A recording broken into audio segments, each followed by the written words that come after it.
భోజనం టైం అవుతూ ఉండడంతో ఇక దర్శన్కి భోజనం వడ్డిద్దామని చెప్పి శరణ్య డైనింగ్ టేబుల్ దగ్గరికి వస్తుంది. ఇక అప్పుడు తన చెయ్యి కాలడంతో తను ప్లేట్ కూడా పట్టుకోలేని పరిస్థితుల్లో ఉంటుంది. ఆ ప్లేట్ కింద పడిపోతూ ఉంటే అప్పుడే దర్శన్ అక్కడికి వచ్చి ప్లేట్ని శరణ్యను పట్టుకుంటాడు. ఏంటి శరణ్య ఇది, నీ చేతికి గాయమైంది కదా, మరి ఏదైనా కావాలంటే నన్ను పిలవచ్చు కదా అని చెప్పి దర్శన్ అంటూ ఉంటాడు. అది కాదండి, టైం 8 అవుతుంది కదా, మీకు ఆకలిగా ఉందేమో భోజనం వడ్డిద్దామని చెప్పి ఇలా వచ్చానని శరణ్య అంటూ ఉంటే, ఇటువంటి టైంలో కూడా నువ్వు నాకు పనులు చేసి పెట్టాలా అని చెప్పి నేనున్నాను కదా, నేను చూసుకుంటానులే, నువ్వు ఈ 4 రోజులు రెస్ట్ తీసుకో అని చెప్పి దర్శన్ అంటూ ఉంటాడు. శరణ్య చేతికి కాలిన గాయం వైపు చూస్తూ బాగా మంటగా ఉందా అని చెప్పి వచ్చి కూర్చోమంటూ ఆయింట్మెంట్ రాస్తూ ఉంటాడు. ఇక దర్శన్ చూపిస్తున్న ప్రేమకి శరణ్య ఎంతగానో మురిసిపోతూ ఉంటుంది. ఇక తన కళ్ళలో నుండి నీళ్ళు వస్తూ ఉంటాయి. ఏమైంది, చెయ్యి బాగా మంటగా ఉందా అని చెప్పి దర్శన్ అంటూ ఉంటాడు. లేదండి, బాధ ఇప్పుడిప్పుడే తగ్గుతుంది అని చెప్పి శరణ్య అంటుంది. సరే కానీ నువ్వు టాబ్లెట్స్ వేసుకోవాలి కదా, నేను నీకు భోజనం తినిపిస్తాను, ఇలా కాలిన చేయితో అన్నం కలుపుకోవడం కష్టమవుతుంది అని చెప్పి దర్శన్ అంటూ ఉంటే, వద్దులేండి నేనే తింటాను అని చెప్పి శరణ్య అంటూ ఉంటుంది. నువ్వు మాట్లాడుకో, ఎలా తింటావు అసలు, ఏం కాదులే, నేను ఒక్కరోజు తినిపించినంత మాత్రాన నా చేతులేమీ అరిగిపోవు అంటూ దర్శన్ భోజనం తీసుకొచ్చి అలా ప్రేమగా కలుపుతూ శరణ్యకు గోరుముద్దలు తినిపిస్తూ ఉంటే శరణ్య కన్నీళ్ళు పెట్టుకుంటూ ఉంటుంది. ఏమైంది, కారంగా ఉందా, వాటర్ తాగుతావా అని చెప్పి దర్శన్ అంటూ ఉంటాడు. లేదండి, మా అమ్మ గుర్తొచ్చింది అని చెప్పి శరణ్య అంటూ ఉంటుంది. ఇక దర్శన్ శరణ్య వైపు ప్రేమగా చూస్తూ తనకి భోజనం తినిపిస్తూ ఉంటాడు. మరోపక్క ఆనంద భైరవి రాత్రంతా కూర్చొని లహరి జీవితం ఏమవుతుందోనని చెప్పి ఆలోచిస్తూ ఉంటుంది. ఇక రాజేశ్వరరావు ఏదో ఆలోచిస్తున్న ఆనంద వైపు చూస్తూ, ఆనంద, ఇందాక నుండి చూస్తున్నాను, నేను వచ్చిన విషయం కూడా గమనించకుండా నువ్వు దేని గురించి ఆలోచిస్తున్నావు అని చెప్పి అడుగుతూ ఉంటే, ఇప్పుడే ఈయనకు లహరి విషయం చెప్తే అనవసరంగా కంగారు పడతారు, లహరి విషయంలో పూర్తి క్లారిటీ వచ్చేంత వరకు ఈయనకు అసలు విషయం చెప్పకూడదు అని చెప్పి, ఏమీ లేదండి, మన లహరి పెళ్ళనుకున్నాం కదా, వనజారావు గారు ఇప్పటి వరకు మళ్ళీ ఫోన్ ఏమీ చేయలేదు, నేనే రేపు ఒకసారి వనజారావు గారికి ఫోన్ చేసి త్వరగా పెళ్లి ముహూర్తాలు పెట్టుకుందామని అడుగుదాం అనుకుంటున్నాను అని చెప్పి ఆనంద అంటూ ఉంటే, మంచి ఆలోచన ఆనంద, ఎలాగో దర్శన్లో కూడా మార్పు వచ్చిందని అంటున్నావు కదా, అందరం కలిసి లహరి పెళ్ళి ఘనంగా జరిపిద్దామని చెప్పి రాజేశ్వరరావు అంటూ ఉంటాడు. ఇక అంతకంటే ముందు లహరి జీవితంతో ఎవరైతే ఆడుకుంటున్నారో వాళ్ళ అంతు చూడాలని చెప్పి ఆనంద భైరవి మనసులో అనుకుంటుంది. మరోపక్క లహరికి ప్రకాష్ మళ్ళీ వేరొక నెంబర్ నుండి ఫోన్ చేస్తూ ఉంటాడు.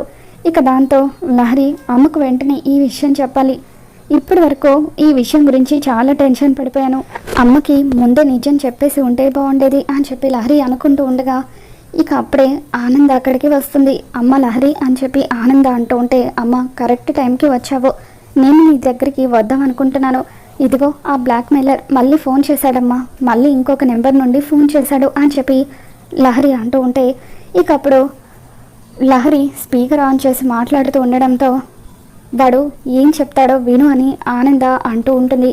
ఇక అప్పుడు లహరి హలో అని చెప్పి ప్రకాష్తో మాట్లాడుతూ ఉండగా, లహరి నేను చెప్పిన విషయం గురించి ఏం చేశావు, ఎవరికి తెలియకుండా పేపర్స్ తీసుకొని రమ్మంటే అక్కడికి మీ అమ్మని పంపించావు, మా వాడిని అరెస్ట్ కూడా చేయించావు, మర్యాదగా మా వాడిని విడిపించి ఆ పేపర్స్ నాకు అందేలాగా చెయ్యి, లేకపోతే నేను నీ ఫొటోస్ వీడియోస్ అన్నీ కూడా పబ్లిక్ చేసేస్తాను, మీ ఇంటి పరువు తీస్తాను అని చెప్పి ప్రకాష్ బ్లాక్మెయిల్ చేస్తూ ఉంటాడు.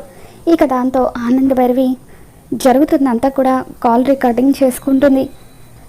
అలాగే వాడు చెప్పినట్టుగానే చేస్తానని చెప్పు అని ఆనంద భైరవి ఎక్కడికి రావాలో అడుగు అని లహరిని అడగమంటూ ఉంటుంది. ఇక అలా ఆనంద భైరవి మెల్లిగా లహరికి చెప్పినట్టే చేస్తానని చెప్పమనడంతో అప్పుడు లహరి, ఇంతకీ నేను పేపర్స్ ఎక్కడికి తీసుకొని రావాలో చెప్పు, రేపు ఖచ్చితంగా పేపర్స్ తీసుకొని వస్తాను, ఈసారి ఎవరికి ఈ విషయం చెప్పను అని లహరి అంటూ ఉంటుంది. ఇక దాంతో ప్రకాష్, సరే అయితే నేను నీకు వాట్సాప్లో లొకేషన్ పంపిస్తాను, రేపు సాయంత్రం 4 గంటలకు అక్కడికి వచ్చేసి అని చెప్పి అంటూ ఉంటే, అలాగే తీసుకువస్తాను అని చెప్పి లహరి ఒప్పుకుంటుంది. రేపటితో వాడెవడో నేనే తేల్చుకుంటాను అని చెప్పి ఆనంద భైరవి అనుకుంటుంది. ఇక తర్వాత రోజు సాయంత్రం లహరి ఒక్కతే ముందుగా ఆనంద భైరవి చెప్పిన ప్లాన్ ప్రకారం ప్రకాష్ చెప్పిన చోటుకి వెళ్తుంది. ప్రకాష్ చెప్పినట్టుగానే అక్కడున్న డస్ట్బిన్లో డాక్యుమెంట్స్ని పెట్టేసి అక్కడ నుండి వెళ్ళిపోతుంది. ఇక ప్రకాష్ కొద్దిసేపు అక్కడ ఎవరు లేరని కన్ఫర్మ్ చేసుకున్న తర్వాత డాక్యుమెంట్స్ కోసం వస్తాడు. ఇక అప్పుడే ఆనంద రెడ్ హ్యాండెడ్గా ప్రకాష్ని పట్టుకుంటుంది. నువ్వా? నా కూతురు ప్రేమిస్తుంది కూడా నిన్నే కదా, ప్రేమ పేరుతో లహరిని మోసం చేయడానికి నీకు సిగ్గుగా అనిపించడం లేదా అని చెప్పి ఆనంద భైరవి అంటూ ఉంటుంది. సిగ్గెందుకు? నీ కూతురు కూడా నన్ను ప్రేమిస్తుంది కదా, అయినా మీలాంటి డబ్బున్న వాళ్ళను మాలాంటి వాళ్ళు లవ్ చేసేదే డబ్బు కోసం, ఆ మాత్రం కూడా నీకు తెలీదా అని చెప్పి ప్రకాష్ అంటూ ఉంటాడు. ఎందుకు నా కూతుర్ని బ్లాక్మెయిల్ చేస్తున్నావు? సరే, ఇప్పటి వరకు జరిగిందేదో జరిగిపోయింది, బుద్ధిగా ఇక్కడితో ఇదంతా కూడా వదిలేసి నువ్వు నీ దారి నువ్వు చూసుకొని వెళ్ళిపో అని చెప్పి ఆనంద అంటూ ఉంటే, ఏంటి నన్ను బ్లాక్మెయిల్ చేయాలని చూస్తున్నావు? నీ కూతురికి సంబంధించిన ఆధారాలన్నీ నా దగ్గర ఉన్నాయన్న విషయాన్ని మర్చిపోదు, నీ కూతురు జీవితాన్ని బజార్కి ఈడుస్తాను అని చెప్పి ప్రకాష్ బ్లాక్మెయిల్ చేస్తూ ఉంటాడు. ఏంట్రా, నా గురించి తెలిసే నన్ను బ్లాక్మెయిల్ చేస్తున్నావా అని చెప్పి ఆనంద భైరవి అంటూ ఉంటుంది. హలో మేడం, రెచ్చిపోకండి, మీ కూతురు జీవితం నా చేతుల్లో ఉందని చెప్పాను కదా, మీరు కనుక నన్ను ఇలా బ్లాక్మెయిల్ చేయాలని చూస్తే ఆ ఆధారాలన్నీ కూడా రేపు ఇంటర్నెట్లో ప్రత్యక్షమవుతాయని చెప్పి ప్రకాష్ బ్లాక్మెయిల్ చేస్తూ ఉంటే, అసలు నీకు ఏం కావాలని చెప్పి ఆనంద భైరవి వీడితో కూల్గా డీల్ చేయాలి, ఎందుకంటే ఇదొక ఆడపిల్ల విషయం అని చెప్పి ఆనంద భైరవి అనుకుంటుంది. ఇకప్పుడు ప్రకాష్ నీ కొడుకు దర్శన్, నీ కోడలు శరణ్య ఇద్దరు కూడా విడాకులు తీసుకోవాలని చెప్పి అంటూ ఉంటే, అసలు వాళ్ళిద్దరూ ఎందుకు విడాకులు తీసుకోవాలి, వాళ్ళకి నీకు ఏంటి సంబంధం అని చెప్పి ఆనంద భైరవి అంటూ ఉంటుంది. అదంతా చెప్పాల్సిన అవసరం నీకు లేదు, మర్యాదగా వాళ్ళిద్దరూ విడాకులు తీసుకోవడానికి ఏర్పాట్లు చేయి, అలా అయితేనే లహరి జీవితం నాశనం అవ్వకుండా ఉంటుంది అని చెప్పి ప్రకాష్ ఆనంద భైరవిని బ్లాక్మెయిల్ చేస్తూ ఉంటాడు.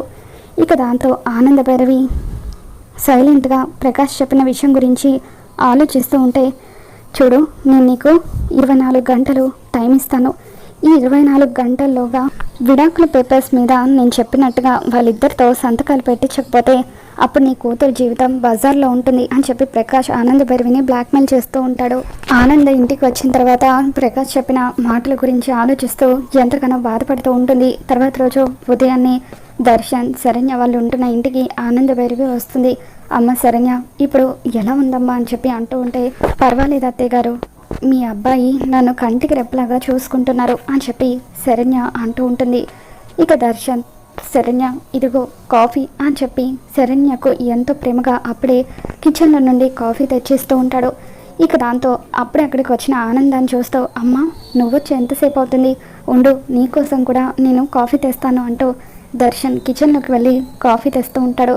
ఇక దాంతో ఆనంద దర్శన్లో వచ్చిన మార్పును చూసి చాలా హ్యాపీగా ఫీల్ అవుతూ, వీళ్ళిద్దరూ ఇప్పుడిప్పుడే దగ్గర అవుతున్నారు, అటువంటిది వీళ్ళను ఎలా దూరం చేయగలను, లేదు ఎట్టి పరిస్థితులను దర్శన్ శరణ్య ఇద్దరు దూరం అవ్వకూడదు, అలాగే నా కూతురు లహరి జీవితం కూడా నాశనం అవ్వకూడదు, ఈ విషయంలో నేను ఏదో ఒక నిర్ణయం తీసుకుంటాను అని చెప్పి ఆనంద, అమ్మ శరణ్య మీ ఇద్దరిని ఇలా చూసిన తర్వాత నా కడుపు నిండిపోయింది, సరే నేను ఇక వెళ్తానని చెప్పి ఆనంద వెళ్తూ ఉంటే, అమ్మ కాఫీ తాగి వెళ్ళమ్మా అని చెప్పి దర్శన్ ఆనందకి కాఫీ ఇస్తాడు. ఇక ఆనంద ఆ కాఫీ తాగుతూ, నాన్న దర్శన్, జీవితంలో ఎన్ని సమస్యలు వచ్చినా సరే నువ్వు ఇకపై శరణ్య చేతిని అస్సలు విడిచిపెట్టొద్దు, మీరిద్దరూ ఎప్పటికీ ఇలాగే సంతోషంగా ఉండాలి అని చెప్పి ఆనంద అక్కడి నుండి వెళ్ళిపోతుంది.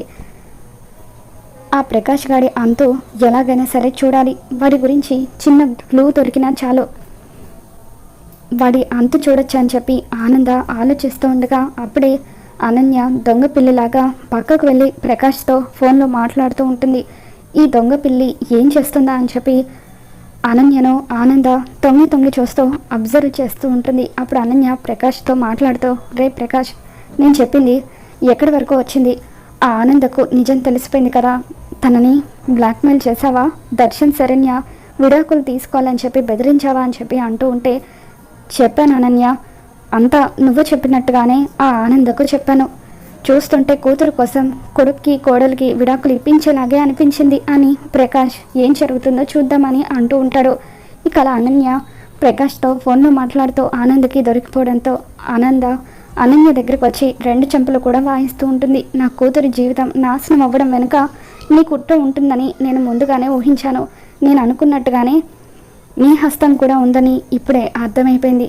చెప్పవే చెప్పు, ఎందుకు మరి ఇంతలా దిగజారిపోయావు అని చెప్పి అసలు ఆ ప్రకాష్ గాడు ఎవరు, ఎందుకు నా కూతురి జీవితాన్ని నాశనం చేయాలని చూస్తున్నాడు, ఎందుకు నువ్వు వాడికి హెల్ప్ చేస్తున్నావు అని చెప్పి అనన్య గొంతు పట్టుకోవడంతో అప్పుడు అనన్య చచ్చిపోతాను, వదిలేండి అత్తయ్య గారు, మీ కాళ్ళు పట్టుకుంటాను అని చెప్పి బతిమలాడుతూ ఉంటే, చూడు నీకు 24 గంటలు టైం ఇస్తున్నాను. ఈ 24 గంటల్లోగా లహరికి సంబంధించిన అన్ని సాక్ష్యాలు కూడా వాడి దగ్గర నుండి కలెక్ట్ చేసుకొని నువ్వే నాకు తెచ్చివ్వాలి.